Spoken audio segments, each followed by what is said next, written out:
Well, good day. Welcome to day one of the PEI provincial election, and it's been an interesting day thus far already. It's being declared as a massive Liberal majority government.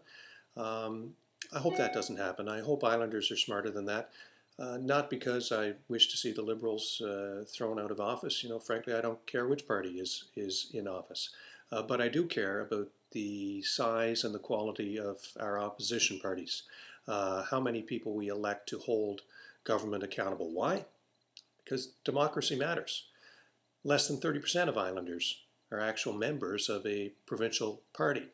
Yet we've created a system where we lurch from one massive majority government to another. Since 1986, only once have we elected an opposition with more than 4 seats. Now, I would challenge anyone to say that that makes for good government, because it certainly doesn't. The record is absolutely clear. Unfortunately, it looks like we could be heading down that road again if you believe the results of the CRA poll this morning in The Guardian. It pegs Liberal support at 59%. It pegs Conservative support at 31%. That is sweep territory, folks. We're talking 27 to nothing. Now, the story in the paper omitted one significant detail, and that's that 41% of those who were contacted either refused to answer or didn't know. That is 123 of 300 interviews, and it's the type of information that readers really should have been given. But we'll hold that for another day. The important thing to know is that don't listen to anyone who says that polls don't matter. They do matter. We saw it in 2007 with the Red Tide Rising headline, and we will see it this time around. And we will see it in the way that people react with each party. If there was some momentum for the Conservatives, you would see that in the Volunteers. That's going to be difficult for Olive Crane to get back. I actually think that Olive Crane may have to do something really quite dramatic. I think she needs to talk about our broken democracy and the fact that we do have a very significant issue in electing governments of reasonable majority with opposition of a reasonable size. No one can say that when Ron McKinley was the lone opposition member, the government was held accountable. He scored points, sure. He tried to do his best, absolutely. But did it make for good government? No way. Absolutely not. And the Binns government, the members of the Binns government, will say that.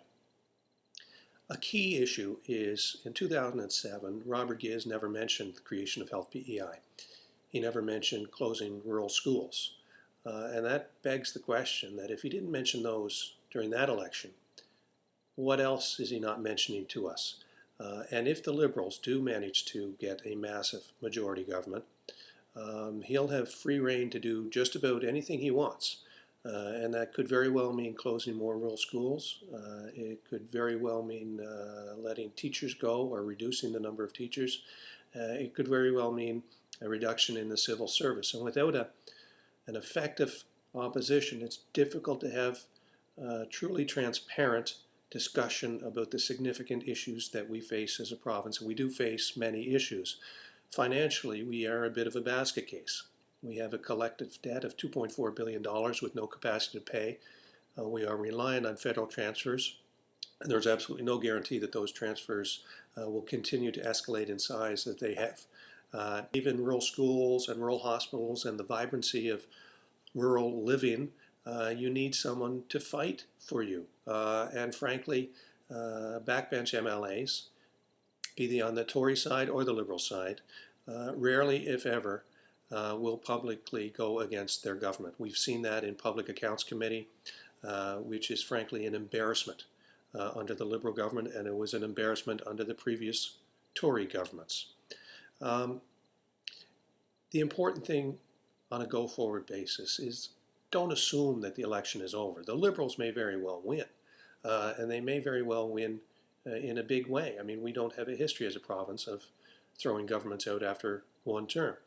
But it's not a waste of a vote to consider voting for an opposition party, any opposition party. It's not a waste to say that my riding could be represented by an opposition member, be that NDP, Green, conservative or liberal if something else happens.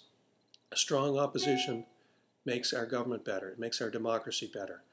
And at the end of the day, on October 3rd, let's hope that our democracy is stronger than it is today.